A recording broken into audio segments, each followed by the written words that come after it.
사랑의 아버지 하나님 감사합니다. 저희들은 이렇게 하나님의 자녀 삼으시고 또 더욱더 하나님의 자녀답게 하기 위해서 이렇게 말씀을 공부할 수 있는 기회 주심을 감사합니다. 듣고 머릿속으로만 깨닫는 자 되지 말게 하시고 참으로 마음으로 듣고 가슴에 새기고 또 그대로 살아서 진정 이 땅 위에서 살아가면서 거룩한 하나님의 아들, 딸들이란 무엇인지 만방에 드러낼 수 있는 저희들이 되게 하여 주시옵소서. 이 시간도 함께 해주시길 원합니다. 예수님 이름으로 기도드리옵나이다. 아멘. 자, 우리가 고린도후서가 조금 덜 끝났습니다. 우리가 지난 시간에 고린도후서 7장까지 얘기하고 고린도후서의 이제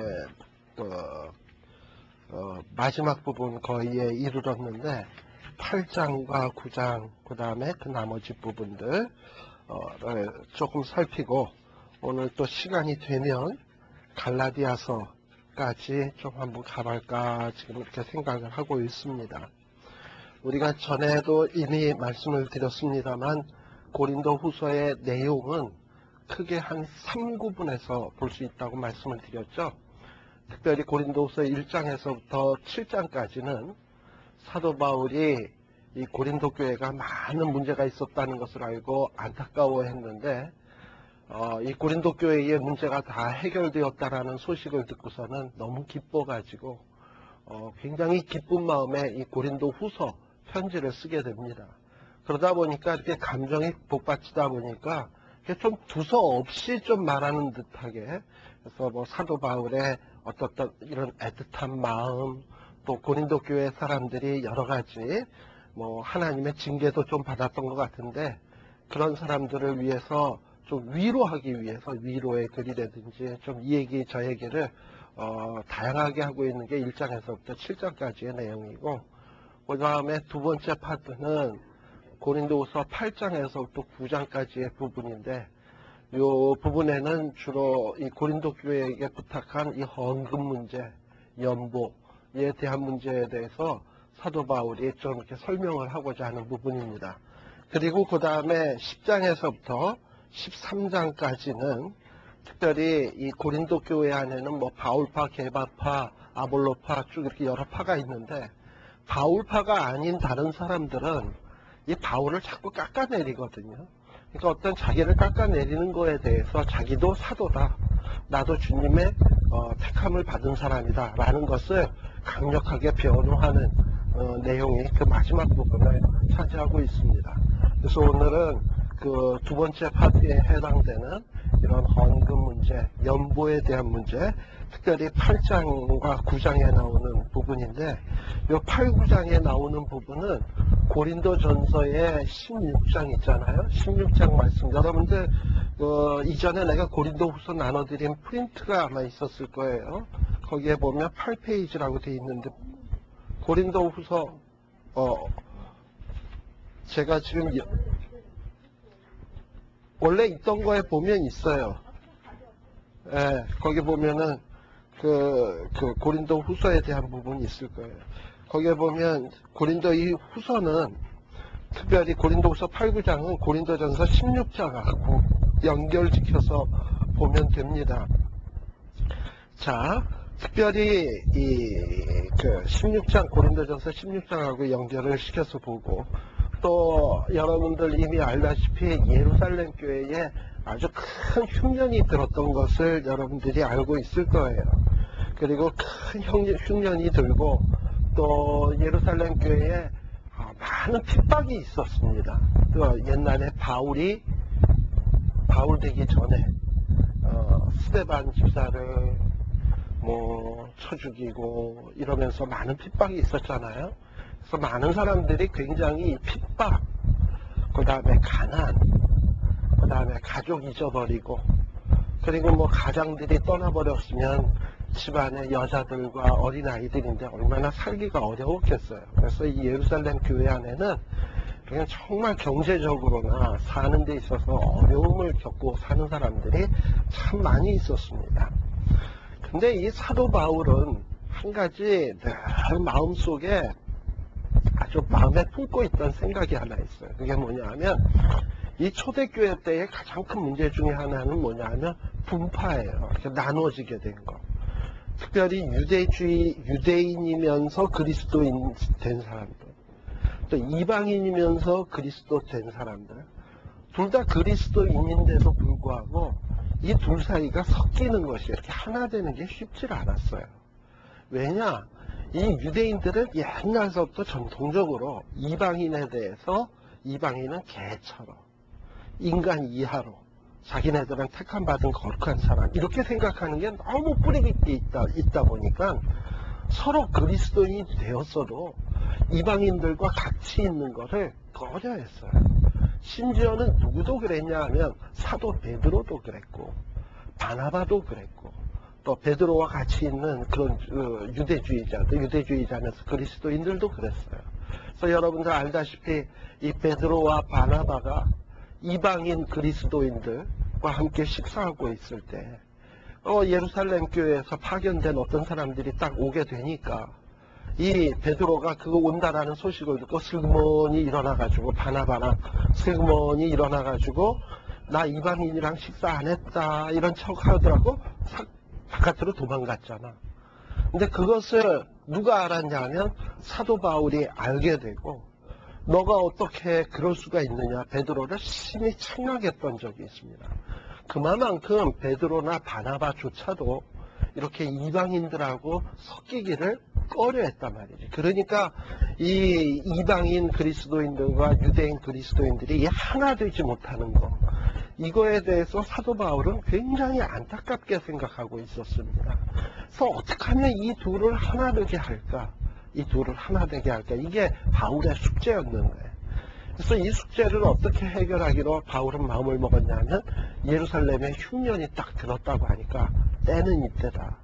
이렇게 예루살렘에 있는 유대인이면서 그리스도인들이 어려움을 당할 때 이들이 멸시하는 이방인들이 사랑의 정성을 모아가지고 갖다 주면 그래도 그리스도인이라면 자기보다 못한 사람들이 나를 이렇게 위하는구나 생각하면 미안함이 들 거고 또 고마움이 들 거고 그렇게 되면 이방인을 품게 될 것이고 또 이방인 그리스도인들은 또 유대인들이면서 그리스도인들을 사랑하게 되니까 하나 될 수 있는 기회가 되지 않을까 하는 이런 생각을 하게 된 거예요. 그러니까 단순히 예루살렘 교회를 물질적으로 가난하니까 돕는다, 핍박당하니까 돕는다, 물론 이런 뜻도 있지만 더 중요한 문제는 사도 바울은 교회를, 그러니까 교회가 이렇게 예루살렘 교회, 이방인의 교회 이렇게 떨어져 있지만, 비록 떨어져 있지만 교회는 바울의 마음속에는 하나거든.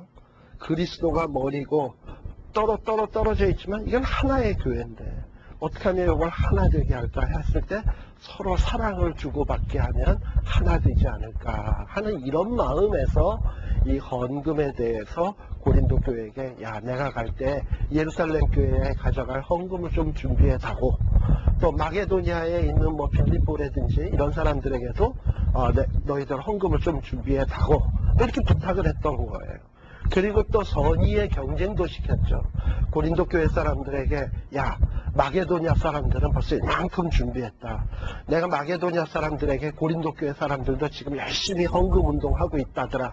내가 이렇게 선전을 해놨는데 내가 고린도 너네 교회 갔을 때 막상 가서 보니 하나도 준비되어 있지 않으면 내가 마게도냐에 있는 사람들에게 낯서겠냐 이러면서 은근히 경쟁심도 유발시키고 이러면서 뭔가 이렇게 헌금 모으는 운동을 전개를 하고 있습니다. 이게 무슨 바울의 야심 때문도 아니고 단순히 가난의 문제를 해결하고자 함도 아니고 어떤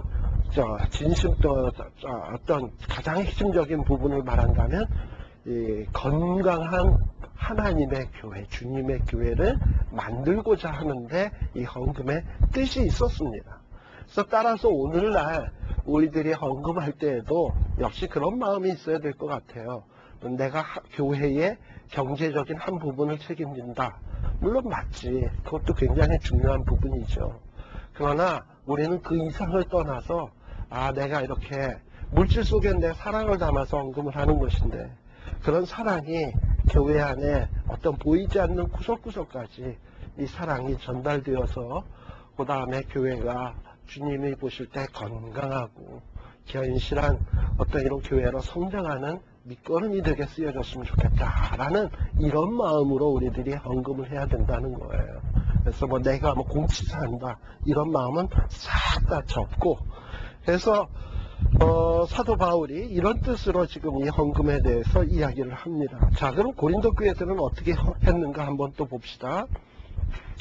자, 이 고린도 교회 사람들에게 8장 2절에 보게 되면, 여기에 보면 형제들아 하나님께서 마게도냐 교회들에게 주신 은혜를 우리가 너희에게 알게 하노니, 먼저 이 마게도냐 사람들이 헌금을 어떻게 했는가 하는 것을 고린도 교회 사람들에게 가르쳐주고 있습니다. 거기에 보면 마게도냐 사람들은 어떻게 했나, 2절에 보면 환난의 많은 시련 가운데서 저희 넘치는 기쁨과 극한 가난이 저희로 풍성한 연보를 넘치도록 하게 하였느니라. 뭔가 말이 안 되지 않습니까? 다시 어떻게 보면 여기에 보면 환난, 시련, 풍성한 연보, 이게 연결이 돼요. 환난, 시련 있으면 풍성한이 아니라 겨우 그냥 힘겨운 헌금 뭐 이렇게 나가야지. 겨우 낸 헌금, 쥐꼬리만한 헌금, 이렇게 돼야 말이 맞지. 환난, 시련인데 어떻게 풍성한 연보인가? 또 극한 가난과 풍성한 연보, 말이 안 되잖아요. 그죠? 그리고 극한 가난인데 어떻게 또 넘쳐. 근데 여기에 그 비결은 뭐냐 하면 저희의 넘치는 기쁨이 있다 그랬어요. 그리스도 안에서 느끼는 어떤 이런 기쁨, 어떤 이런 기쁨이 있으니까 어떻게들 헌금을 했냐 하면 3절에 보면 힘에 지나도록 어떻게 했다? 자원했다 라고 돼 있어요. 힘에 지나도록 자원을 해서 이렇게 헌금을 했다라고 했습니다. 그러니까 이 헌금을 할 때는 억지로 함이나 부득이함으로 하는 것이 아니고 자기 마음속에 정말 기쁨이 넘쳐서 할 때에 이것이 하나님이 기뻐 받으시는 거예요. 사실 우리 하나님이 원하시는 것은 양을 보는 게 아니야. 과부의 둘했던, 비록 정말 적은 돈이지만 이 과부는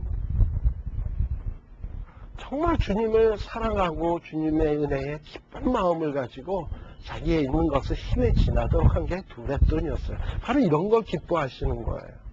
근데 이 헌금에 대해서 사도 바울은 이 헌금을 다른 말로 이렇게 지금 언급을 좀 하고 있습니다. 4절에 보면 이 헌금에 대해서 뭐라고 표현을 하냐면 은혜다. 하나님 앞에 받은 은혜를 내가 페이백하는 은혜. 또 이 헌금은 뭐라고 표현을 하느냐면 헌금은 성도를 섬기는 일이래. 섬기는 일. 그 다음에 또 헌금은 5절에 보면 또 뭐라고 얘기했냐면 자신을 주께 드리는 일이래. 이걸 두 글자로 하면 헌신. 그쵸? 자신을 주께 드리는 거니까 헌신. 이렇게 헌금에 대해서 몇 가지 용어가 가만히 있는데 은혜, 성도 섬기는 일, 그 다음에 자신을 주께 드리는 것, 이걸 헌금이래요. 그러니까 아마도 여러분들이 신앙생활하면서 교회에서 헌금 생활을 꾸준히 하다 보면, 내가 이렇게 헌금을 하다 보면 굉장히 이제 이게 매번 규칙적으로 하는 거다 보니까 이걸 헌금하는 걸 가지고 내가 주님을 위해서 뭘 한다라는 의식이 별로 안 들지. 마땅히 한 걸 한 거니까. 에? 근데 이제 나중에 천국에 딱 가니까 주님이 나를 딱 보시고, 야, 너는 살아생전에 성도들을 섬기는 일을 했구나 했을 때, 섬기는 일을 내가 뭘 했지? 별로 생각이 안 나. 그런데 주님이 딱 보시는 거야. 네가 그때 그 헌금한 것으로 인해서 여러 성도들이 얼마나 도움을 받았는지 모른다. 그 다음에 야, 너는 살아생전에 너 자신을 주께 드렸었다. 이해가 안 되잖아요. 그런데 어떻게 내가 주께 드렸겠습니까? 말이 안 되는데, 이러고 얘기를 했을 때 네가 헌금한 것이 너 자신을 주께 드린 것이다. 그것도 이렇게 얘기할 수 있는 거예요. 그래서 알게 모르게 우리가 지금 헌금하는 것 자체가 단순히 헌금만이 아니라 여러 가지로 하나님이 인정해 줄 수 있다는 거야. 이게 성도 섬기는 일도 되고 헌신도 되고 뭐 이렇게 된다라는 거죠. 바로 이런 헌금을 하는 거예요. 근데 이런 헌금을 하기 위해서 우리들이 꼭 가져야 될 생각이 하나 있는데, 그것이 뭐냐면 우리 구약 성경에 나오는 학개서 2장 8절이야. 한번 보세요.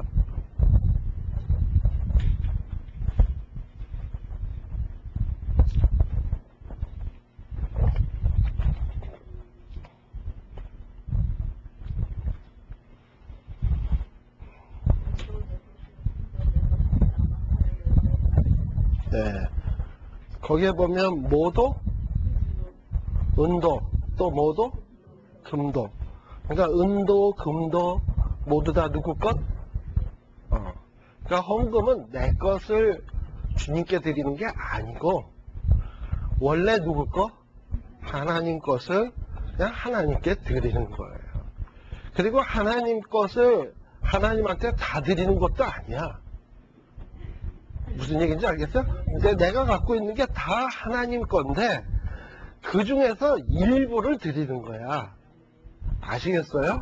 그러니까 누가 누구에게 고맙다고 해야 되는지 몰라. 우리는 괜히 내가 헌금했으면 하나님이 내게 고마워해가지고 내게 은혜를 베풀어야 되겠다, 이런 기대감을 갖죠.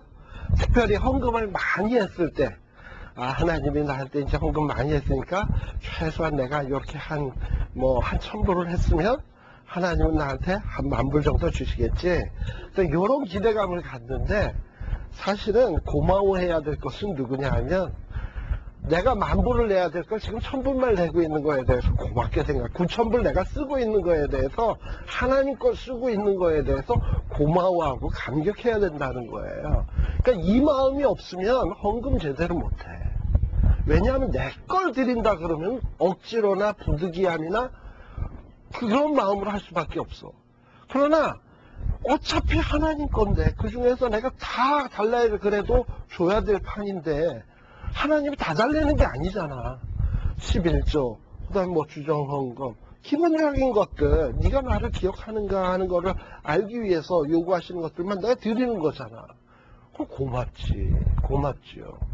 그게 바로 그런 자세를 갖는 것이 이게 헌금의 기본 자세입니다. 그런데요, 여기에 보면 우리가 한 가지 알 수 있는 게 있어요. 특별히 4절에 보게 되면, 4절에 보면은 뭐라고 되어 있냐면은 성도 섬기는 일이라는 말이 나오잖아요. 성도 섬기는 일에 참여함이라는 말이 나오는데, 요것이 영어 성경 같은 데는 뭐라고 나오냐 하면 The privilege of sharing, 그러니까는 나눔의 특권이에요. 그러니까 헌금은 의무가 아니라 특권이라는, 프리빌리지, 특권이라는 거예요. 그러니까 있어야 내지.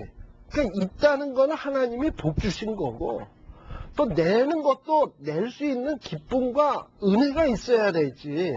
근데 이 은혜와 기쁨은 있다는 거는 하나님이 나한테 은혜를 주셨기 때문이야. 그러니까 이런 특권은 아무나 할 수 있는 게 아니에요. 그러니까 내가 남과 쉐어할 수 있다는 거는 복받았다라는 증거예요. 그러니까 이 쉐어할 줄 아는 사람에게 하나님이 더 줘서 더 쉐어하게 만들지, 나눌 줄 모르는 사람한테는 줄 필요가 없는 거야. 그런 거예요. 그래서 이 사도 바울이 고린도 교회 교인들에게 지금 이야기하는 것이 바로 그런 거예요. 이런 거. 그리고 여기에 보면은 아까 마게도냐 사람들은, 여기에 보면은 5절에 보면 마게도냐 사람들은 자신을 주께 드리었다, 또 하나님의 뜻을 쫓아 우리에게 주었다, 이렇게 되어 있는데, 자신을 주께 드리었다 그랬는데, 이 마게도냐 사람들이 이렇게 헌금으로 헌신할 수 있었던 이유는 어디에 있느냐? 바로 이것은 9절에 보면, 우리 예수님에 대해서 설명을 하는데, 우리 예수님은 부유한 자지만 너희를 위해서 뭐가 됐다? 가난하게 되었다. 자, 부유한 자가 가난하게 되었다는 건 자기 속에 있는 부유함을 다 비운 거지, 꺼내서 남 주는 거죠. 그리고 자기는 가난하게 되었어요. 그런데 그렇게 해서 자기가 가난하게 된 것 같지만 가난해졌냐? 9절에 보면 그 가난함을 인하여 누구를 부욕해 했다? 남들을 부욕해서. 그러나 남들을 부욕해 했지만 예수님이 그 일로 말미암아 지극히 낮아지셨지만 하나님이 또 예수님을 지극히 높이셨거든요. 그러니까 내가 남에게 나누어지는 것은 내게 없어지는 게 아니에요. 내가 남을 부욕해 하고 나도 영광스러워지는, 이게 이런 마음이 있어야 마게도냐 사람처럼 자신을 헌신할 수 있게 되는 겁니다. 그래서 이런 어떤 헌신의 마음을 가지고 마게도냐 사람, 고린도 사람, 이런 사람들을 서로 선의의 경쟁을 시키고 있어요. 좋은 일에. 그래서 여러분들도 교회 안에서 누가 권사 됐냐, 누가 장로 됐냐, 이런 거 갖고 경쟁하지 말고 누가 헌금 많이 하냐, 누가 헌신 많이 하냐, 이런 거 갖고 경쟁할 수 있는 여러분 되시기를 바랍니다. 자, 이게 바로 우리, 그리고 또 헌금에 대해서 9장 한번 봅시다. 9장 7절.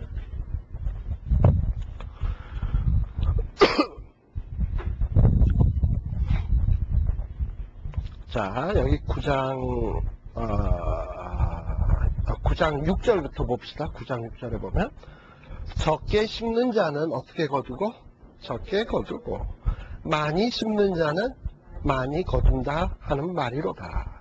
그러니까 심는 대로 거둔다 이 말이죠. 그러니까 헌금은 심는 거예요. 내가 이렇게 심는 대로 하나님이 분명히 갚아주실 거예요. 그리고 7절에 보면 뭐라고 돼 있냐? 마음에 정한 대로 할 것이요, 어떻게 하지 마라? 인색함으로나 억지로 하지 말지니 하나님은 누굴 사랑하신다? 즐겨내는 자를 사랑하시느니라. 그리고 9절에도 보면 이 헌금으로 성도를 섬기는 일이라 그랬잖아요. 기록된 바 자기의 있는 것들을 나누어줘서 저가 흩어 가난한 자들에게 주었으니, 그렇게 남에게 이렇게 나누어 주는 자는 어떻게 된다? 그의 의의가 영원토록 있느니라 함과 같으니라 라고 돼 있어요. 그 다음에 또 10절에도 보면 심는 자에게, 이건 지금 헌금에 대한 얘기와 전부 다 연관된 거예요. 심는 자에게 씨와 먹을 양식을 주시는 이가 너희 심을 것을 주사 풍성하게 하시고 너희의 의의 열매를 더하게 하시리니 라고 되어 있습니다. 이렇게 헌금에 대해서 여러 가지로 이렇게 바울은 이야기를 하고 있습니다. 이 헌금에 대한 얘기가 나오니까 이제 한 가지 제가 조금 더 요거는 이제 뭐 성경에 나오는 얘기는 아니지만 사적으로 좀 제가 성도들이 좀 조심해야 될 거에 대해서 좀 하나 제가 말씀을 드릴게요. 왜냐하면 저도 예전에 목회를 했기 때문에 헌금은 교회에다 하는 거죠. 그런데 어떨 때 보면 내가 교회 생활을 하다 보면 항상 교회가 내 마음에 드냐? 항상 마음에 듭니까? 들 때도 있고 안 들 때도 있고. 근데 들 때가 더 많아요? 안 들 때가 더 많아요? 그래도 들 때가 더 많은 사람은 좋은 교회 다니는 사람이고, 안 들 때가 더 많다 하는 사람은 별로 지금 그런 거야. 그런데 이게 간혹 교회가 마음에 안 들 때 사람들이 이 헌금 생활을 어떻게 하기가 쉬우냐 하면, 교회가 영 마음에 안 들다. 장로들이 내가 낸 헌금을 가지고 어떻게 쓰는지도 내가 도무지 믿을 수가 없다. 그리고 뭐 헌금을 냈더니 맨날 먹고 노는 데만 쓰는 것 같고, 교회가 뭐 제대로 뭐 선교라든지 이런 어떤 거룩한 일에는 전혀 눈꼽만치도 안 하는 것 같다. 이러고서 좀 화가 날 때도 있잖아요. 그러다 보니까 이런 분들이 종종 어떤 일들을 많이 하냐면, 자기가 존경하는 목사님이 어디에 선교를 나가신대, 혹은 어느 선교사가 선교지에 있대, 혹은 또 뭐 이런 어떤 자기가 아는 분들한테 사이드로 자기가 이렇게 헌금을 보내시는 분들이 나쁜 거 아니에요. 좋은 건데, 근데 그러다 보면, 그리고 이제 자기가 본교에서 하는 헌금을 안 하는 거야. 대신 그렇게 하는 걸로 마음의 위안을 삼는 거지. 물론 하나님은 그 마음을 이해하실 거라고 믿어요. 그거에 대해서 내가 뭐 옳다 그르다 라는 말을 뭐 지금 따지자는 얘기가 아니에요. 그러나 그거는 내가 볼 때 그렇게 썩 바람직한 태도는 아니다 라고 얘기하고 싶어요. 헌금은 교회다 하는 거예요. 교회다 하고 교회에 여러 사람들이 낸 헌금들이 모아져서 그걸 가지고 교회 당회나 교회 재직회에서 알아서 쓰게 돼 있는 거예요. 나는 어디까지가 내 의무냐면 교회의 기쁨으로 받은 바 은혜에 감사해서 내면 하나님이 받으신 거예요. 그 다음에 쓰는 문제는 누가 하나님이 하나님께서 그 쓰는 사람들을 감찰하시고 다 감독하신 거야. 나한테 책임 안 물어. 나는 내는 것으로 끝난 것이에요. 그런데 내가 만일에 사이드로 누구를 헌금하게 되잖아요. 예를 들어서 지금 중국에 있는 모 선교사를 내가 뭐 한 달에 얼마씩 보냈다고 합시다. 그랬는데 어느 날 보니까 그 모 선교사가 미국에 왔다 가는데 나한테 전화 한 통 없이 그냥 갔다 그럽시다. 왔었는데 그러면 속으로 무슨 생각이 들어? 괘씸하네. 아니 내가 그렇게 꼬박꼬박 했는데 어떻게 전화 한 통이 없을 수 있어? 이러면서 은근히 내가 뭔가 그 사람에게 베풀었다고 생각을 하는 거야. 헌금을. 그건 헌금이 아니야. 그리고 그 또 선교사는 자꾸 어떤 마음이 드냐면 개인적으로 이렇게 물질을 지원해 주는 사람에게 알게 모르게 노예처럼 되게 돼 있어요. 왜냐하면 주는 자, 받는 자는 좀 굴욕적으로 이렇게 들어가게 돼 있다고. 그건 바람직하지가 않아. 오히려 선교사들이요, 이럴 때는 선교헌금 받는 게 떳떳해. 개인에게 받는 것도 물론 고마운 일인데 교회 이름으로 누굴 딱 주잖아? 그럼 교회 이름은 그럼 그 교회 목사가 준 거야? 거기 담임 목사가 준 거야? 그럼 어느 한 개인 성도가 준 거야? 그냥 누군지 모르지만 교회가 준 거야. 그러니까 교회가 준 거는 누구의 이름으로 주는 거냐면 하나님의 이름으로 준 것이니까 하나님 앞에 받았으니까 하나님 앞에 충성하면 되는데, 이게 자꾸 어떤 사람이 이게 계제되게 되면 그 사람의 밑에 이렇게 노예되고 종속관계가 수립이 되고, 주는 자는 또 받는 자에게 뭔가 받는 자가 제대로 리스판스를 안 하면 그거에 대해서 굉장히 서운하게 생각하고, 또 서운하게 생각하면 또 그까짓 거 지가 준 거야? 아니 지가 나한테 뭐 주인 되려고 돈 준 거야? 이러고서 선교사는 또 마음에 섭섭하고 시험이 들기가 쉬워요. 그러니까 교회에다 탁 내놓고 어떻게 쓰거나 말거나 간에 하나님이 알아서 하세요. 그리고 어느 선교사를 개인적으로 돕고자 한다면 여러분들이 무명으로 해서 보내. 그냥 제가 권하고 싶은 거는 그런 생각이 들어요. 무명으로 해서 보내. 모르게. 예. 제가 이 성경 공부 여기 하면서 지금도 내가 그 사람이 누군지 모르겠는데, 제가 어느 날, 내가 성경책도 함부로 못 놓고 다니겠어. 보니까는 여긴지 오렌지 카운이었는지 모르겠는데, 근데 오렌지 카운이었던 것 같아요. 화장실을 딱 갔다 오고, 그러니까 난 있는지도 몰랐어. 그래서 집에 와서 이제 성경 보느라고 성경책을 이렇게 펴서 이렇게 보는데, 웬 봉투가 하나가 딱 들었어? 그리고 거기에서 멀리서 오시는데, 뭐, 개습이라도 나는 정말 드려야 되겠습니다. 그리고서 써놓고 이름을 안 써놨어. 누군지를 몰라. 근데 그렇게 딱 받고 나니까는 누군지를 모르잖아. 그래서 그렇게 하라는 얘기가 아닙니다. 그렇게 하라는 얘기가 절대 아니에요. 근데 그렇게 받고 나니까 굉장히 마음이 무거워지더라고요. 솔직히. 그렇지만은 그분의 마음은 또 그분의 마음대로, 그렇다고 내가 뭐 글씨 한번 여러분들 오늘은 각자 글씨 한번 써서 내봅시다 해서 또 이럴 수도 없는 것이었고. 그래서 아무튼 그러니까 여러분들이 누구한테 어떻게 할 경우에는 무명으로 하세요. 모르게. 그렇게 해서 그렇게 마음을 전달하는 것이 가장 좋은 방법인 것 같아요. 그래서 그래야 여러분들도 시험에 안 들고 그쪽도 시험에 안 들고 그래요. 그래서 사랑은 오른손이 하는 거 왼손이 모르게, 이런 식으로 하는 것이 가장 바람직하고, 그런 마음들을 우리 하나님이 이렇게 보시고 기뻐하시고, 야 네가 그렇게 나눌 줄 아니? 넌 나눌려면 많이 있어야 되겠다. 그래서 많이 주시는 거예요. 많이 줬는데 전혀 나눌 줄 모르냐? 야, 너는 나눌 줄 모르니까 조금 있어도 되겠다네. 좀 걷어가마. 이것은 또 걷어가시는 거예요. 아시겠죠? 그게 하나님 하시는 방법이에요. 예. 자, 그래서 그렇게 또요 8장, 9장에 보면 이런 헌금에 대한 얘기들이 쭉 나와 있습니다. 여기에 보면 뭐라고 되어 있냐? 잘 보세요. 몇 구절만 봅시다. 자, 13절에 보면 이렇게 서로 나누는 거에 대해서 우리 사도 바울은 뭐라고 얘기하냐? 이렇게 나누는 것, 남에게 나누어 주는 것은 뭐 하는 거냐면 다른 사람들은 평안하게 하고 너희는 곤고하게 하려는 것이 아니요. 모두 다 평균하게 가난해지는 그거예요. 이건 공산주의고 평균하게 행복해지자는 거예요. 이게 헌금이에요.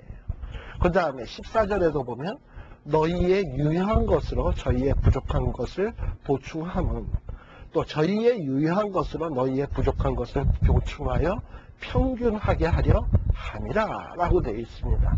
어느 한 사람이 평생 늘 부자로만 살 수는 없어.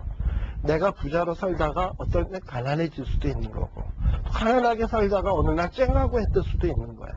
근데 내가 넉넉할 때 남에게 나누어 줬으면 내가 가난할 땐 남이 나를 돕는 거예요. 그래서 우리 하나님은 그렇게 서로 돕고 살라고. 사실 손가락이 가려면 왼손이 긁어주고 왼손이 가려면 오른손 긁어주고 이제 뭐 머리가 가려면 머리 서로 돕고 사는 거지. 이렇게 나만 이렇게 살고자 하는 것을 하나님이 기뻐하는 일이 아닙니다. 자, 이런 마음을 지금 이 8장에서 쭉 이야기하고 9장에서도 역시 이야기를 합니다. 특별히 9장 2절에 보면 아가야에서는 아가야가 어디냐면 고린도, 마게도냐의 대표적인 도성은 빌립보. 그러니까 이 빌립보에서 빌립보에 있는 사람들에게 바울이 뭐라 그랬냐 하면은 야 아가야의 고린도 교회 사람들이야 1년 전서부터야 헌금하고 있단다. 내가 이렇게 소문을 내놨는데 막상 내가 고린도에 가서 보니까 하나도 준비 안 돼 있으면 내가 마게도 사람들에게 창피해서 어떡하냐 뭐 이러고 얘기를 한 거예요. 특별히 그 얘기가 바로 4절에 나와 있죠. 마게도냐 사람들이 혹 나랑 함께 너희 고린도 지방에 갔을 때 너희들이 하나도 준비 안 된 것을 보면 얼마나 부끄러움을 당하겠느냐. 그러면서 이 연보를 미리미리 준비해야 된다. 미리미리 준비해야 참 연보답고 억지가 아니니라 라고 되어 있습니다. 제가 예전에 목회를 할 때 이제 이 헌금에 대해서 좀 준비된 헌금을 어떻게 하면 할 수 있을까 이런 생각을 좀 하다가 참 제가 좀 기분이 나빴던 게 뭐냐면 예배 시간에 늘 보면서 물론 그것도 또 제가 딱 맞다는 얘기는 아니에요. 예배 시간에 내게 있는 모든 것을 아낌없이 드리네. 그러면 연금위원들이 이렇게 궤 들고 이러고 다니면서 이렇게 들리면은 이렇게 해서 툭툭툭툭 넣고 또 이렇게 해서 받아서 이렇게 해서 쫙 들고 나서 이렇게 앞에 나오는 거. 아주 싫었어. 왜 싫었냐면 그러다 보면 뭐가 싫었냐면 주머니에서 내게 있는 모든 것을 아낌없이 드리네 막 이렇게 주머니 뒤지다가 탁 했는데 돈 나오는데 100불짜리가 더 나면 다시 집어넣고 그래서 뭐 쿼러나 1불짜리 없나 막 뒤적거렸다가 그 다음에 아낌없이 드리네 하고서는 1불 혹은 심지어는 쿼러도 나와 5센트짜리 동전도 나오고 헌금 계수하다 보면 모르겠어. 11조를 계산하다 보니까 센트까지 계산을 해서 넣어서 쿼러가 나왔다고 난 그렇게 생각하고 싶은데 꼭 그런 것만 같지는 않더라 이 말이죠. 무슨 얘기인지 아시겠죠? 솔직히 손이 미안해가지고 남들은 집어넣는데 혼자서 가만히 있기 뭐하니까 손이 미안해서 그냥 걸리는 대로 탁 해서 걸려서 나왔으면 쓱 해서 넣잖아. 그런 헌금이 싫다는 거죠. 그래가지고 헌금을 그런 거는 하지 말자. 그런 걸 하지 말자 그랬는데 그렇게 하니까 손이 부끄러워서라도 사람들이 헌금을 하니까 헌금 액수가 나오는 거지 그렇게 안 하면 헌금이 줄지 않겠냐는 거야. 당회를 하는데. 그래서 그럴까요? 그래서 저는 어떻게 헌금을 했냐면 헌금대를 예배 들어오는 입구에다 딱 해놓고서는 들어올 때 넣어라. 그러니까 들어올 때 넣는 사람은 최소한 어디서부터 준비를 해와야 들어올 때 넣냐 하면 암만 늦어도 주차장에서라도 준비를 해야 돼. 암만 늦어도. 그렇잖아. 헌금대 앞에 와서 주머니 걸어서 이렇게 하는 사람은 없잖아. 에? 그러니까는 최소한 주차장에서라도 준비해갖고 와야 그게 되지. 아니면 집에서 해갖고 성경책 결핍 속에다 넣어놨다가 해야 되지. 그런데 여러분들 주차장이든 어떤 집이든 거기서 준비하는데 봉투 안에다가 쿼러 넣겠습니까? 안 넣지. 그러니까 내가 계산으로만 딱 따져봐도 쿼러 할 사람이면 이 사람은 최소한 10불은 한다. 나가서 밥 한 끼를 먹어도 10불인데 주일날 하루 하나님 앞에 와서 함께 영적인 양식을 먹는 시간에 밥 한 끼 값도 안 될까? 그 생각을 해보니까 교인 수 몇 명 하면 현재 헌금보다 더 나오겠다는 계산이 빤하게 서던데 나는. 근데 어떤 분은 그게 아니라는 거야. 한번 해봅시다. 했죠. 더 나오던데. 그게 무슨 얘기인지 아시겠죠? 그러니까 준비된 헌금이어야 된다는 거야. 여기도 보잖아. 뭐라고 돼 있냐면은 어디 갔어? 자, 5절에 보면 9장 5절에 보면 전에 약속한 연보를 미리 준비하도록 권면하는 것이 필요한 줄 생각하였느니 이렇게 준비하여야 못했다 참 연보답고 억지가 아니니라 라고 되어 있어요. 우리 과거에 제가 여러 번 얘기한 건데 과거에 우리 부모님들은 주일날이 되면 토요일날 주일날이 내일이라 그러면 토요일날 저녁에 대리미에다가 돈 놓고 이렇게 대렸어. 이렇게 접힌 그 자죽을 없애기 위해서. 왜? 준비한다 이거죠. 액수의 문제가 아니에요. 그래서 빳빳하게 데려가지고 아니면 어떤 분들은 아예 토요일날 은행 가서 돈을 받고 새 돈으로 아니면 어떤 분들은 월급을 옛날에는 월급 봉투라 그랬잖아요. 지금은 은행으로 계좌로 그냥 돈들이 착착착 들어오지만 예전에는 이 봉투에다가 노란 봉투에다가 돈을 이렇게 넣어가지고 이렇게 해서 줬었잖아요. 그럼 저희 어머님 같은 경우에도 보면 이렇게 해서 새 돈을 골라내. 그리고 헌돈 다시 빼고 그래서 헌돈은 쓰는 돈, 새 돈은 헌금하는 돈. 그리고 애들한테 헌금 돈으로 새 돈으로 주지. 너희 주일 나가서 헌금하라고. 그렇게 하는 것. 이건 마음 문제라고 액수의 문제가 아니고. 그러니까 여러분들도 주일날 하나님 앞에 헌금을 할 때는 그런 마음으로 한번 해보세요. 그러면 우리 하나님이 보니까 야 너는 액수는 내가 뭐 하나님이 뭐 금도 내 것이야. 은도 누구 거? 내 거. 하나님 뭐 돈 없어서 나한테 돈 요구하는 게 아니잖아. 근데 그렇다면 하나님이 뭘 보시려고 하는 거겠어요? 준비하냐? 날 사랑하냐? 그거 보겠다는 건데. 근데 그렇게 해서 준비해서 내는데 그런 모습을 보면 우리 하나님이 얼마나 이뻐하실까 그 사람을. 나라도 내가 복 주겠다. 내가 하나님이라도. 그게 바로 이게 우리 하나님이 원하시는 거예요. 그래서 그런 헌금을 하라 이거죠. 예루살렘에게 보낼 것도 너희들이 찌끄러기 남은 거 하지 말고 정말 잘 준비해서 그 성도를 사랑하는 마음으로 그렇게 해서 헌금을 해서 우리 한번 예루살렘 교회를 돕자. 그리고 교회가 하나 되자. 이런 마음으로 지금 바울이 고린도 교회 사람들을 권면하고 있는 겁니다.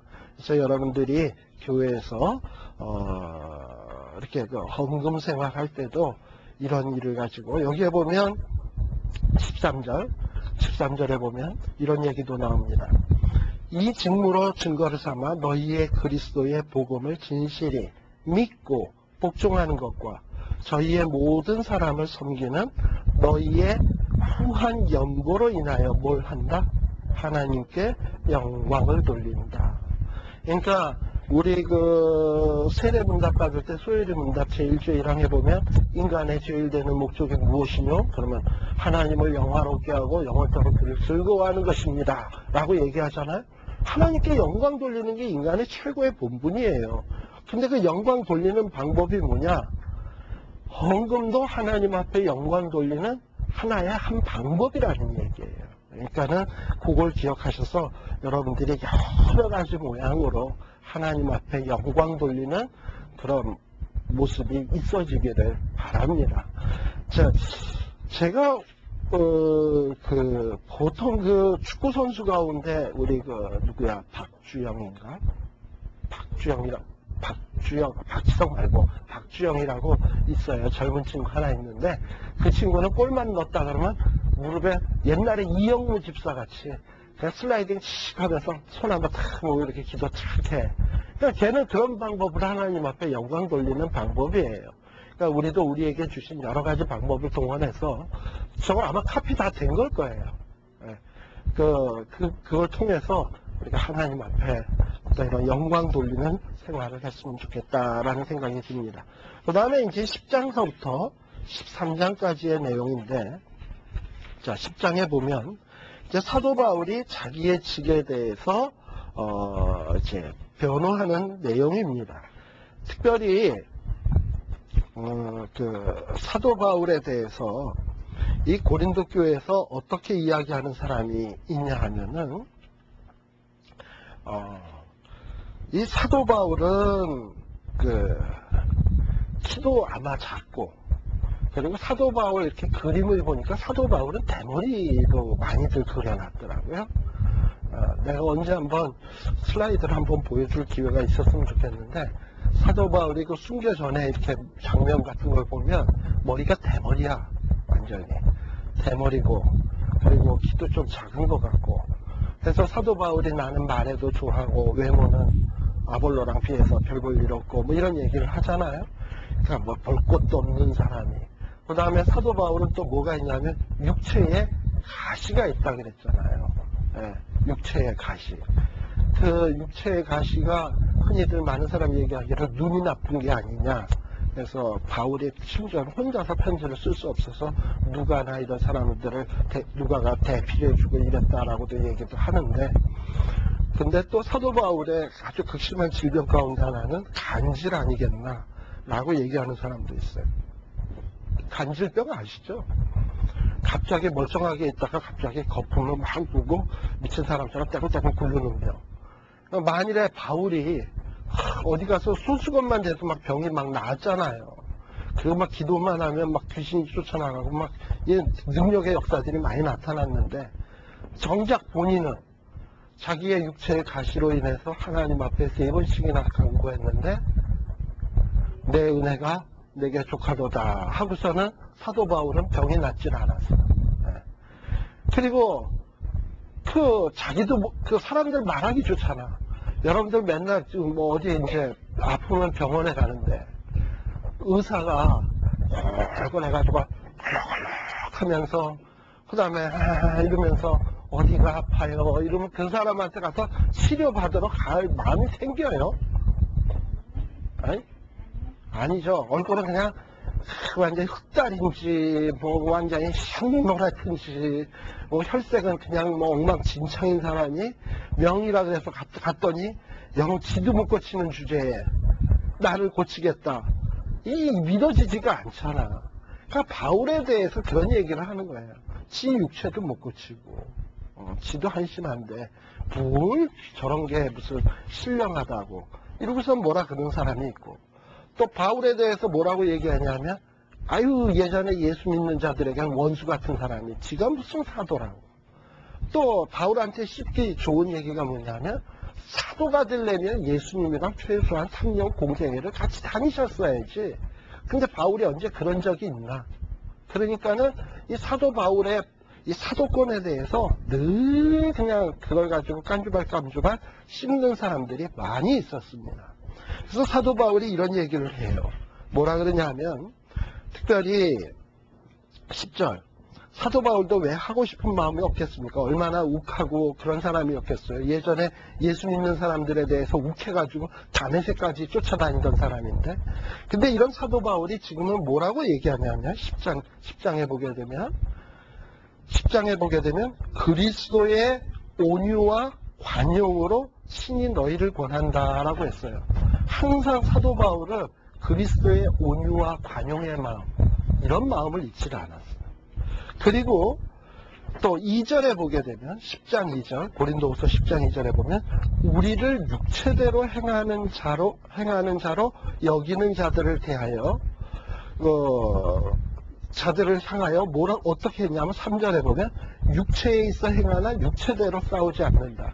뭐 바울이 외모가 별거 없다, 뭐 그래서 육체에 대해서 뭐라 그런다면 자기가 육체의 조건으로도 얘기하고 싶은 게 뭐 얼마나 많아. 가말리엘 문화요, 히브리인 중에 히브리인이요, 베냐민 지파요, 따지고 싶은 거 많죠. 그러나 자기가 육체의 자랑거리로 얘기하고 싶지 않다는 거예요. 예.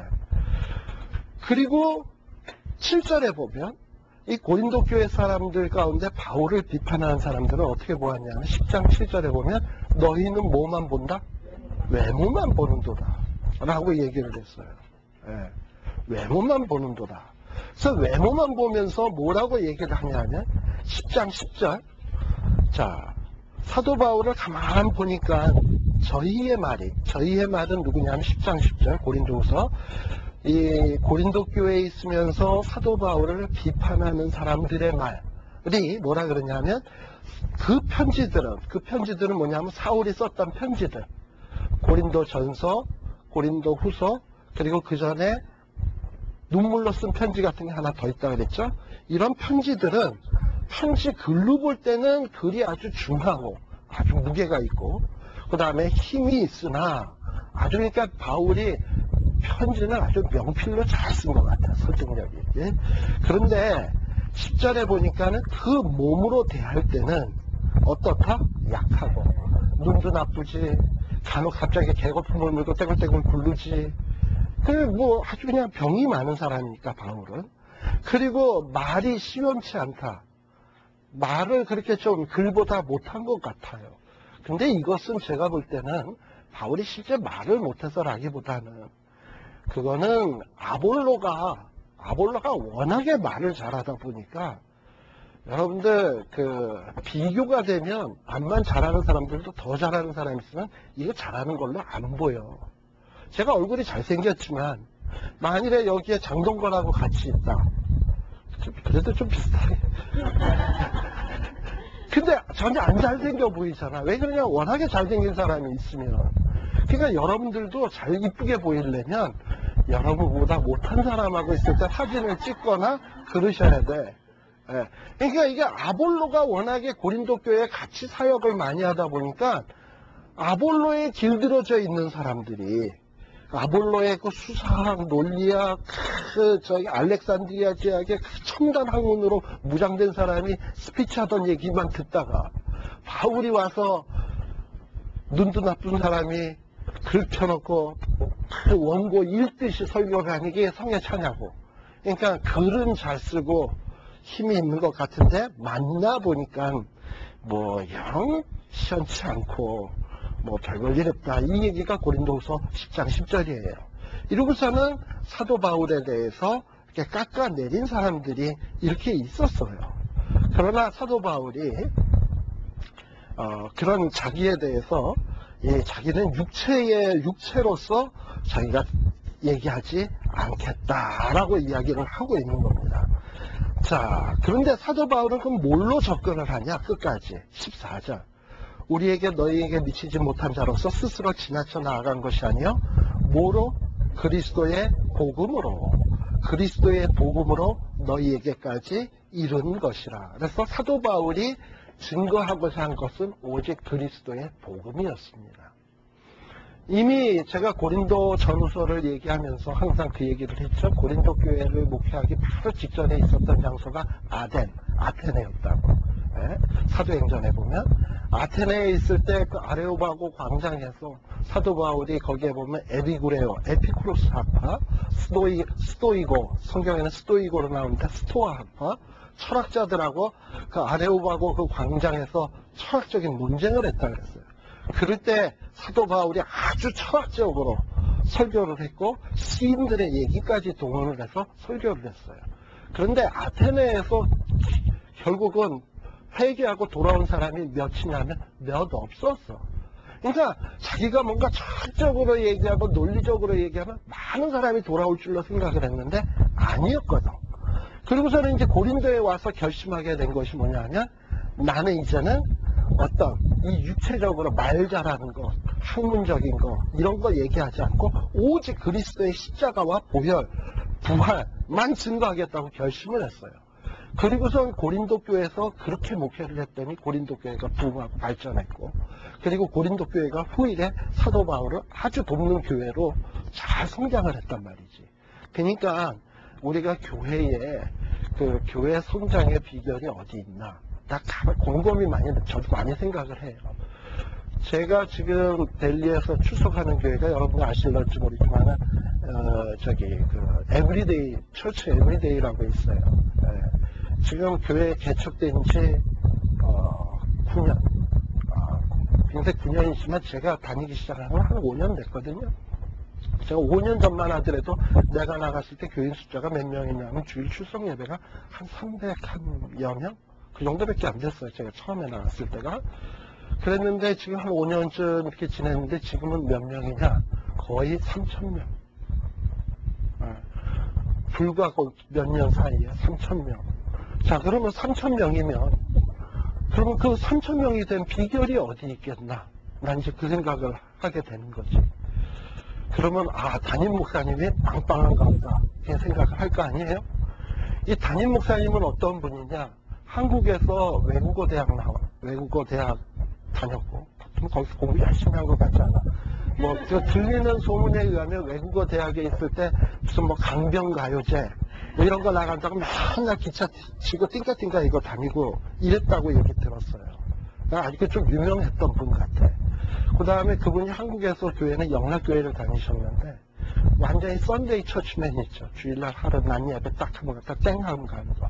그렇게 살기를 딱 오랫동안 살아왔고, 그러다가 이분이 예수를 좀 제대로 믿기 시작한 게 미국 와서야. 훨씬 나이 30이 넘어가지고 미국 와가지고, 그래가지고 이제 은혜를 받고 자기가 신학교를 가야 되겠다 해서 신학교를 갔으면, 신학교를 미국에 있는 아주 유명한 훌륭한 신학교를 갔냐? 그거 아니에요. 여러분들 아가페 교회의 김광신 목사 아시죠? 은혜교회 김광신 목사님이 하는 신학교 3년. 근데 은혜교회 김광신 목사님 하시는 신학교에는 이렇게 훌륭한 신학자 교수들이 있냐면 그것도 아니야. 그냥 거기에 그냥 모여서 해서 한 신학교야. 그리고 그 목사님이 그 얘기를 우리 목사님, 최홍주 목사님이 저한테 이 얘기를 하시더라고. 자기 신학교 다닐 때 솔직히 자기가 히브리어를 해봐야, 내가 구약한 걸 아니까 히브리어를 해봐야 자기가 써먹을 때도 없을 것 같고, 자기는 이거 암만 하긴 해야 되는데 어떻게 보면 좀 시간 낭비일 것 같아서 교수님한테 그랬대요. 히브리어 시간에 나는 열심히, 내가 결석은 안 하겠습니다. 또 숙제도 내긴 내겠는데 그냥 저는 암만 봐도 모르겠고 뒤에서 저는 그냥 성경책 읽고 있을랍니다. 이러고서 그렇게 했대. 그러니까 자기 히브리어 지금도 잘 모르는데, 그래서 자기한테 언제 한번 기회 되면 자기를 좀 가르쳐 달라고 저한테 얘기할 정도였어요. 그러니까 보아하니 그렇게 해서 신학교 졸업한 게, 야간 신학교 3년 졸업한 게 다야. 야간 신학교 3년이래 봐야, 여러분들 한국의 제대로 된 신학교들은 풀타임 스튜던트예요. 직장 생활 못해. 직장이래 봐야 겨우 가질 수 있는 게 뭐냐면 교회 전도사예요. 그리고서는 낮에는 아침 9시에 학교 와가지고 5시까지 수업 듣고, 또 나머지 시간은 공부하고, 그 다음에 교회 봉사하고 숙제하고 그렇게 내요. 그렇게 해서 3년 보내요. 근데 여기 있는 분들은 신학교 다니는 게 어떻게 다니냐? 아침에 나가서, 새벽부터 나가서, 일터에 나가서 열심히 일하다가 저녁 7시 다 돼가지고 파김치가 돼가지고 저녁에 수업하러 와서 졸다 듣다 이러고서는 3년, 그렇다고 또 수업이, 과목이 그렇게 많으냐면 그냥 얼렁뚱땅 하고 그냥 끝나거든. 그러니까 그분도 그렇게 해서 끝난 거예요, 사실. 그러니까 도대체 말이 안 되잖아. 그렇게 훌륭한 신학교를 나온 것도 아니고 그런데. 근데 이것도 방송 나가는 것도, 저 녹화해서 나갈는지 모르겠네. 근데 아무튼 있는 대로 내가 근데 이분을 깎아내리려고 하는 게 아니에요. 뭐냐면, 근데 이분이 이렇게 교회가 성숙하게 된 것이 무엇인가 하는 것을 내가 그 비결을 하나 발견했는데, 이분은 복음에 대한 뜨거운 열정이 있어. 그 다음에 그리스도의 피로 말미암아 자기의 그 구속의 은혜에 대한 확실함이 있어. 그리고서는 하나님이 나를 안 붙잡아주면 나는 아무것도 못한다라는 간절함이 있어. 그러니까 하나님이 내가 볼 때는 이분을 붙드시고 사용하시는 이유는 그것뿐이야. 근데 만일에 그분에게서 이런 모습이 잃어버려진다면 그건 아니겠지. 그러니까 하나님께서 은혜를 베푸시는 것 같아요. 그러니까 복음은 어떤 학문적으로 가르친다고 되는 게 아니에요. 이상해요. 옛날에 그 최건능 목사님이라고 아시죠? 뭐라고 설교할 때 예수 천당, 이 사람 스피커 하나 들고 그때 뭐 지금처럼 뭐 이렇게 배터리 달려있는 뭐 스피커인가? 그냥 양초를 이렇게 둥그렇게 만들어서 그냥 길거리 다니면서 예수 천당 이러고 다녔겠지? 만일에 여러분들 주일날 어느 목사님이 설교 부탁을 해서 했더니 나오더니 예수 천당 기도합시다. 그거 끝냈대 봐. 무슨 은혜가 돼? 예수 천당인데. 근데요, 그 짤막한 두 마디가 그 두 마디에 하나님이 함께 하시잖아? 그리고 그 두 마디를 가지고 듣는 이의 마음속에 역사를 하잖아? 왜 예수가 천당이지? 내가 어떻게 하면 천당하지? 예수란 말이 생각하게 만들고, 그리고 그것이 새겨지게 만들고, 그럼 그 앞에 거꾸러지게 만든다니까. 그게 역사인 거야. 예. 그러니까, 말씀을 아주 뭐 화려하게 그냥 뭐 수학적으로 얘기한다고 은혜 받는 거 결코 아니에요. 그 말씀을 증거할 때 성령님이 함께 하시고, 그 간단한 복음의 내용이지만 그 내용 속에 하나님이 함께 하시면 되는 거예요. 그러니까 사도 바울이 그걸 깨달은 거예요. 그래서 내가 그리스도 외에는, 그리스도 아는 지식 외에는 모든 것을 다 배설물로 여기노라. 그리고 그리스도 아는 지식을 가장 고상하게 여긴다라고 사도 바울은 그렇게 얘기하고 있는 거예요. 그러니까 그것을 체험을 해봤거든요. 네, 솔직히 그것을 체험을 해봤어요. 제가 이 얘기를 했었나 안 했었나 모르겠는데, 제가 예전에 경험했던 얘기 하나 하고 우리 전반부 이 얘기를 끝내든지 하도록 할게요. 제가 예전에 이런 일이 한 번 있었어요. 대학 다닐 때 일이었는데, 제가 우리 큰 누님이 서울의 김포, 옛날에는 김포공항이었잖아요. 그 김포공항 가다 보면 국군통합병원이 있고 그쪽 가는 길을 등촌동이라고 하는 동네가 있어요. 거기 등촌동에 살았어요. 그래서 그 누님네 집에 갔다가 등촌동에 갔다가 이제 저는 집 상도동이라서 거기서 버스를 타고 이제 노량진까지 와서 노량진에서 차를 갈아타고 가게 돼 있었어요. 그래서 이제 누님 집에 갔다가 비가 부슬부슬 와. 그런데 뭐 어쨌든 그렇게 해서 차를 탔죠. 차를 타가지고 이렇게 오는데 한정거장쯤 지났을 때 제가 차 타고 한정거장 썼는데 웬 사람이 몸에 흙도 잔뜩 묻고 그리고 술 냄새를 푹푹 풍기고 이런 사람이 커다란 백 같은 걸 하나 메고 차를 탔어. 지 몸도 제대로 못 가는 사람이 커다란 백을 들고서는 차 안에 탔고 술 냄새까지 풍기니 이 사람이 버스 안에서 제대로 있겠어요? 앞으로 갔다가 운전석에서부터 앞에 있다가 저 뒷좌석까지 한번 갔다가 뭐 이렇게 되면 옆에 서 있던 여자들이 허버버버버버 하고서 다 날려나가지고 그냥 난리가 났어, 차 안에서. 근데 이제 저도 좌석이 없어가지고 그냥 이렇게 서 있는데 좀 제가 그때 힘도 좋고 이래가지고 그 아저씨가 있어서 아저씨 일로 와요. 그래서 내가 꽉 붙잡아 줬어요. 차 안에서. 그래서 그 사람이 또 물구름이 쳐다보면서 고맙다고 생각하는 것 같아. 그래서 넘어지지 않게 계속 부축해가지고 이렇게 가는데 한참 가더니 이 사람이 나 노량진에서 내려야 되는데 그러잖아요. 그래서 제가 가르쳐 드릴게요. 제가 노량진에서 내리니까 같이 내리면 되겠어요. 그랬어요. 그래가지고 노량진이 다 돼가지고 노량진에서 같이 차에서 딱 내렸네. 노량진에서 딱 내렸더니 그 아저씨가 이제 좀 술이 깨고 정신이 돌아왔는지 나보고 고맙대. 다른 사람은 자기를 다 피했는데 내가 자기를 붙잡아주고 이렇게 도와줘서 너무 고맙대. 그러면서 어디 가서 밥 한 끼 같이 먹재. 그래서 난 돈 없었대요. 그랬더니 오래. 그러고서는 이렇게 해서 어느 식당 안에 같이 들어가게 됐어요. 참 오지랖도 넓죠 제가.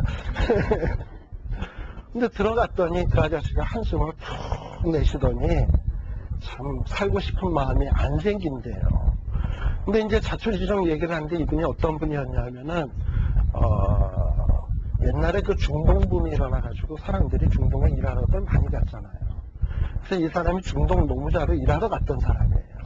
그래서 한 십몇 년 동안을 중동에서 일을 하고서는 돌아와 보니까 집도 없고 아내도 없고 다 도망가 버렸어. 그러니까 꼬박꼬박 중동에서 돈을 붙여줬는데 아내가 또박또박 다 받아가지고 올 때쯤 되니까 다 챙겨가지고 도망가 버린 거야. 그러니까 와니까 집도 절도 없고 그 다음에 와이프한테는 배신을 당했고, 그러니까 이 사람이 너무 낙심이 된 거예요. 낙심이 됐는데 그나마 아직 자기가 찾아야 될 돈이 있었나 봐요.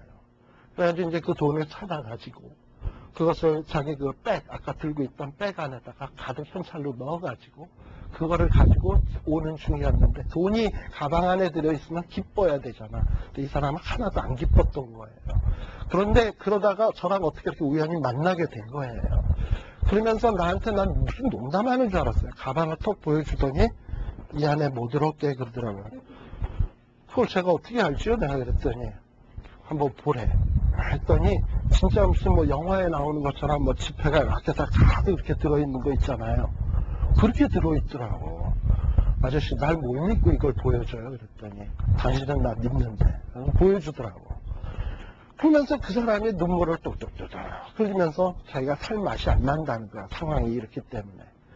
근데 제 머릿속에 그때 마치 무슨 생각이 꼭 떠오르냐면, 내가 이 사람한테 돈을 줄 수 있는 것도 아니고 무슨 도움 될 게 하나도 없잖아요. 그런데 내 머릿속에 딱 떠오르는 생각이, 아, 이분한테, 아저씨, 나는 아저씨한테 아무것도 도움 될 거 없는데 내가 가장 소중한 거 하나 내가 드리면 안 될까? 그랬더니 뭔데? 그러더라고. 그래서 아저씨한테 지금 제일 필요한 분은 예수님 같아요. 그래서 예수님 같아. 근데 뭐 이렇게 길게 설명하지도 않았어. 아저씨한테 제일 필요한 분은 예수님인 것 같아요. 세상의 모든 사람은 심지어 아내도 사람을 버릴 수 있지만 예수님은 예수님하고 나하고 연결되면 절대 버리지 않습니다. 그 예수님을 믿으셔야 되겠네요. 내가 그렇게 얘기를 했어. 했더니 이 사람이 닭똥 같은 눈물을 뚝뚝뚝뚝 흘리는 거야. 자기가 강원도에 살았는데 어린 시절에 교회 다녔대.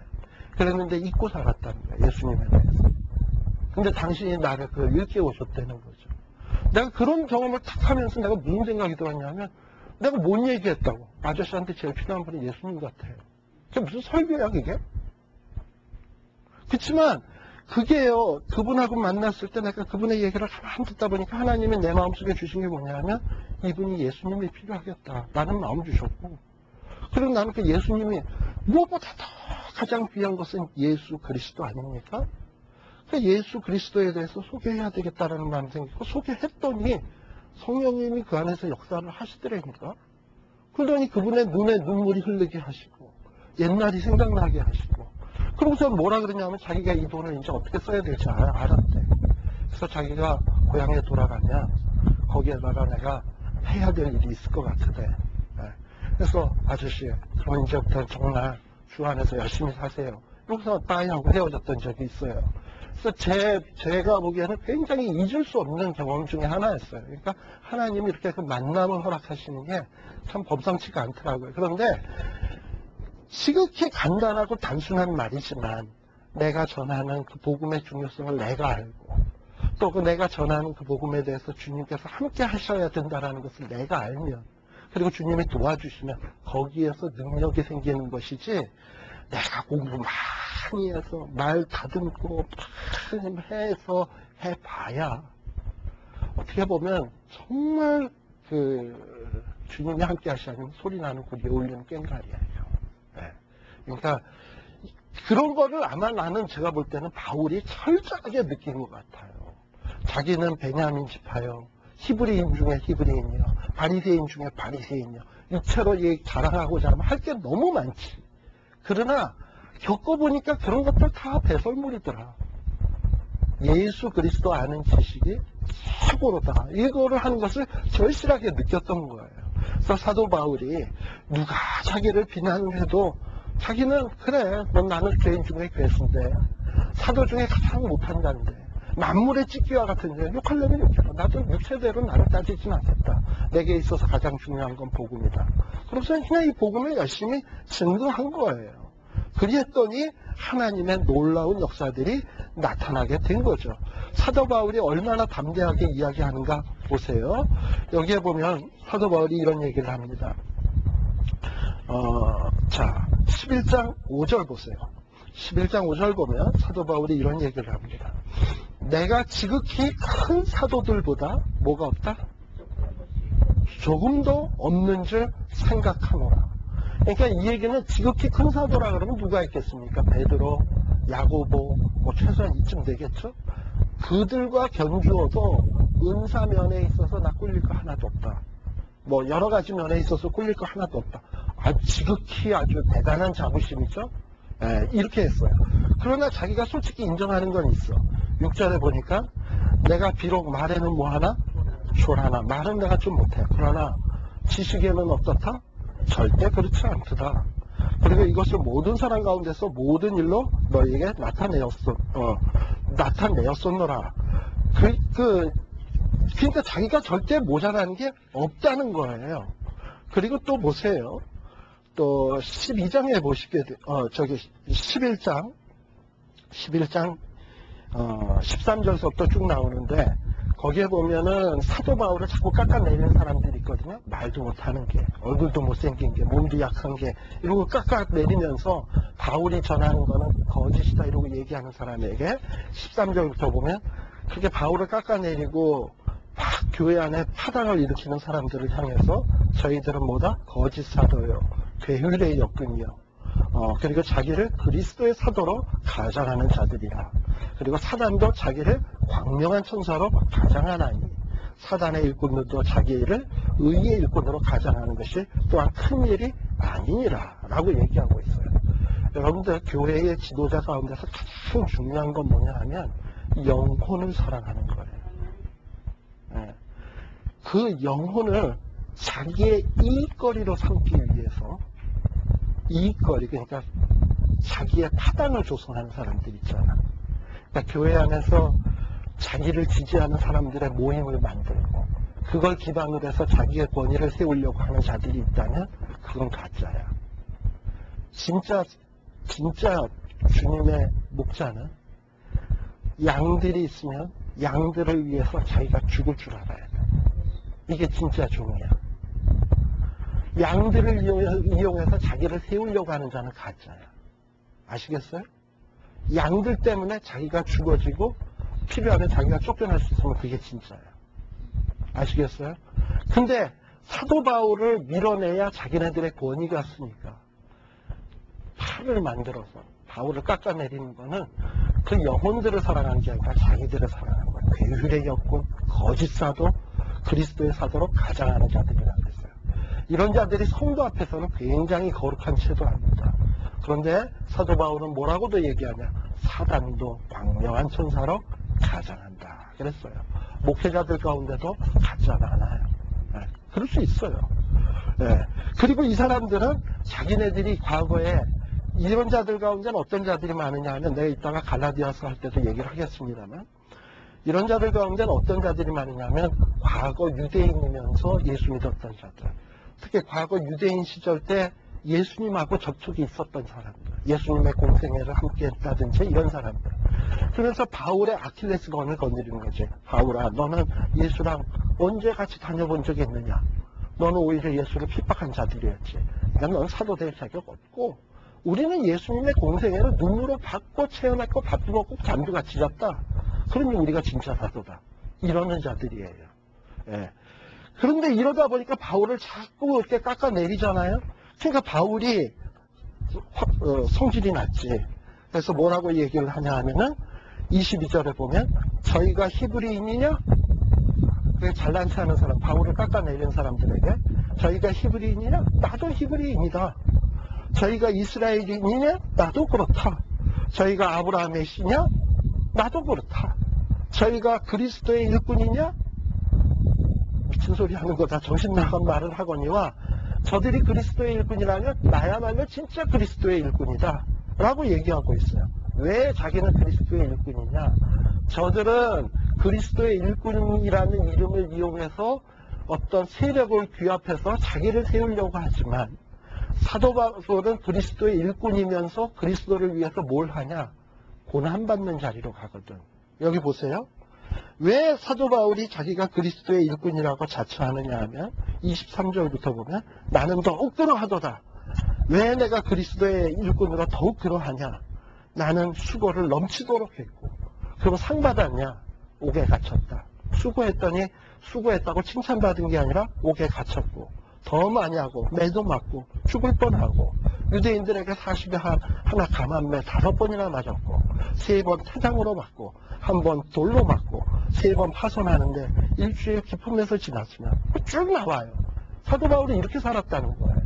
뭐 때문에? 복음을 위해서, 교회를 위해서, 그리스도를 위해서. 이게 바로 주의 종인 거예요. 이게 주의 종인 거예요. 그리고 사도 바울은 얼마나 그러면서도 자부심이 있었냐면 12장 한번 봐요. 사도 바울이 내가 부득불 자랑하노니 뭘 얘기한다? 주의 환상과 계시를 말하리라 하면서 자기가 이제 말하겠다고 얘기를 하면서 하자니 또 이제 마음에 에이, 이건 내가 너무 교만하면 안 되지 하는 마음이 들었는지 12장 2절에 보면 내가 그리스도 안에 있는 한 사람을 아노니, 이 한 사람이 누구냐면 자기 자신이야. 근데 이 사람이 어디까지 갔다?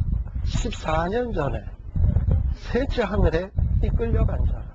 그러니까 사도 바울이 다메섹 상에서 예수님을 만나고 아라비아 광야 뭐 이런 데 있으면서 주님 앞에서 사도로서 훈련을 아주 극심하게 받았겠죠. 그렇게 극심하게 받을 때 어디까지 갔냐? 3층까지 올라왔어요. 여러분들 3층 갔다 오신 분 계세요? 혹시 여기? 그것도 여러분들도 내가 아는 한 사람이 있는데 예, 아무튼 그 3층 말로 형용할 수 없네. 1층 하늘, 2층 하늘, 3층 하늘. 1층 하늘만 하더라도 대단할 텐데 3층 하늘이면 뭐 거의 예수님 보좌까지 다 간 거죠. 그러니까 거기까지 다 가서 몸 안에 있었는지 몸 밖에 있었는지 하나님만 알 정도로 아주 신비한 세계에 있었는데, 예. 그리고 거기에서 어떤 말까지 들었냐면 4절에 보면 말할 수 없는 말, 너무나 이거는 아름답고 영광스럽고 거룩하고 뭐 그러니까 사람에게 설명할 수 없는 그런 말을 들었는데, 근데 그런 거를 5절에 보면 자랑할 수 있지만 나 그런 거 자랑 안 하겠다 이거예요. 그러니까 이런 경험은 아마도 아까 사도들, 대사도 베드로나 야고보에 비해서 바울이 결코 꿀리지 않을 정도로 은사면에 있어서도 많이 체험한 거예요. 우리 이전에 고린도전서 방언 얘기할 때도 제가 얘기했잖아요. 내가 누구보다도 방언을 더 잘 말한다. 사도 바울이 그렇게 얘기할 정도로 자기는 은사면에 있어서 꿀릴 자가 하나도 아니에요.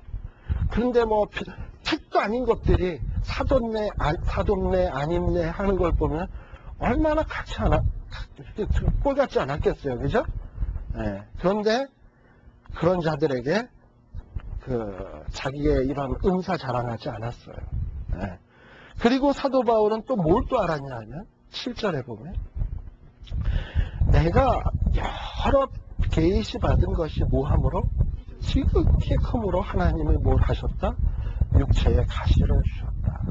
그러니까 자기가 육체의 가시가 왜 있는지도 알아. 그러니까 여러분들도 혹 여러분들의 삶 가운데서 어떤 약한 것이 있을 수 있어요. 살다 보면 왜 힘든 가시가 없겠어? 있지. 그러나 가시는 항상 가시인 게 아니야. 가시 때문에 내가 복 받을 수 있는 길이 있다는 걸 잊지 마세요. 아파야 아버지라고 불러. 여러분 어디서 다쳐서 탁 넘어지면 엄마야 이러지, 아빠야 이러지. 이게 안 다치면 그런 말 안 해. 근데 하나님은 뭘 좋아하시냐면 자기를 부르는 자, 자기에게 구하는 자를 기뻐하셔요. 그래서 내가 넘어져서 다쳐서 아픈 것 때문에 하나님 나 여기 아프거든. 그럼 하나님 만나게 돼 있고, 만나면 아픈 것만 얘기하고 있나? 그래서 내가 호해줄게. 호해주고 난 다음에는 그래 너 요즘 어떻게 지냈어? 그러면 나 이래. 그래 뭐 필요한 거 없니? 왜 이렇게 되는 거잖아요. 그러면서 이게 하나님이 주실 것, 채워주실 것 이러는 거예요. 사도 바울은 그걸 한 거야. 내가 육체의 가시가 있어서 하나님과 커뮤니케이션이 되고, 그러다 보니까 9절에 보면 내 은혜가 내게 족하도다. 이는 내 능력이 어디에서? 약한 데서 10장 10절에도 보면 사도 바울은 뭐라고 얘기해요? 그러므로 내가 그리스도를 위하여 뭘? 약한 것들과 능력과 궁핍과 핍박과 곤란을 기뻐하느니. 왜? 이럴 때 하나님 앞에 기도하거든. 그러니까 그럴 때 기도할 때에 하나님이 능력을 베푸시거든. 그런데 강한 걸 알거든. 그래가지고 사도 바울이 자기야말로 진짜 사도라는 걸 느끼고 있었어요. 그러나 잘난 체하려고 하지 않았어요. 11절에도 보세요. 거기에 보면 자기는 어떻다? 되었으나 너희가 억지로 시킨 것이니 내가 너희에게 칭찬을 받아야 마땅하도다. 내가 아무것도 아니나 그러나 자기는 어떻다? 지극히 큰 사도들보다 조금 더 부족하지 않다. 그러니까는 사도 바울은 전혀 꿀릴 게 없는 사람이었어요. 그럼에도 불구하고 이렇게 사도 바울은 뭔가 뭘 기뻐했냐? 그저 성도들 잘 되고 하나님 앞에 영광 돌리고 그리스도의 복음이 증거되면 그것으로 기뻐했습니다. 이게 사도 바울의 마음인 거예요. 그래서 사도 바울이 고린도전서 여기 그 뒷부분에 가면 자기 사도권을 변증하면서 자기도 꿀릴 게 하나도 없다는 것을 얘기하면서 그러나 그게 중요한 것이 아니라 진짜 중요한 것이 무엇인지를 강조하고 있는 것이 이 사도 바울의 나머지 부분의 내용입니다. 그러면서 이제 마지막으로 13장에 보게 되면 자 거기에 보면 뭐라고 얘기하냐. 자 13장 우리 11절 한번 봅시다. 13장 11절 여기에 보면 마지막으로 말하노니 형제들아 기뻐하라. 뭐 되며 온전케 되며 위로를 받으며 마음을 같이하며 평안할지어다. 또 사랑과 평강의 하나님이 너희와 함께 계시리라. 거룩하게 입맞춤으로 서로 문안하라. 자, 요거를 그냥 단순히 이렇게 보면 그냥 아주 상투적인 것 말 같지만 고린도 교회는 아볼로파, 게바파, 바울파, 그리스도파 아주 사분오열로 찢어져 있었어요. 또 각자 받은 바 은사를 가지고 어떤 자는 예언의 은사가 최고다, 방언의 은사가 최고다, 은사 가지고 서로 찢어지고 나눠져 있었어요. 또 성만치 안에 있어서도 부자들은 부자들끼리, 가난한 자들은 가난한 자들끼리, 또 남자는 남자들끼리, 여자는 여자들끼리, 또 여자들 가운데 교회 생활을 더 많이 했다고 남자들을 우습게 보는 여자도 있어요. 그러니까 교회가 문제가 참 많은 교회예요. 그런데 이런 교회에게 사도 바울이 가장 원하는 게 뭐냐? 온전케 되라. 그리고 또 계속 음행하는 자들, 이렇게 범죄하는 자들에게 하나님은 때로는 약하게 하고 잠자게 하고 그랬다 그랬잖아요. 병들게 했잖아요.